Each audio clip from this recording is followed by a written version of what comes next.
حویلی کے سنہرے لاؤنج میں آج سارے لوگ موجود تھے۔ 3 عدد بڑے صوفوں اور بڑی میز کے سامنے بڑی اسکرین لگی تھی اور اس کا ریموٹ کنٹرول یشام کے ہاتھ میں تھا۔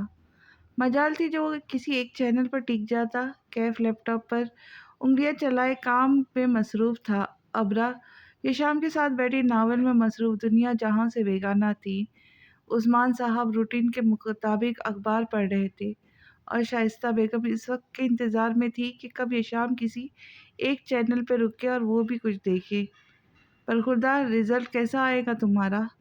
اخبار کا اگلا صفحہ پلٹے عثمان صاحب نے کہا، اپنے اس اخبار میں دیکھ لیجیے گا۔ نظر اسکرین پر جمی ہوئی تھی۔ مطلب ٹاپ کرے گا؟ اخبار سے نظر اٹھا کر یشام کو دیکھا۔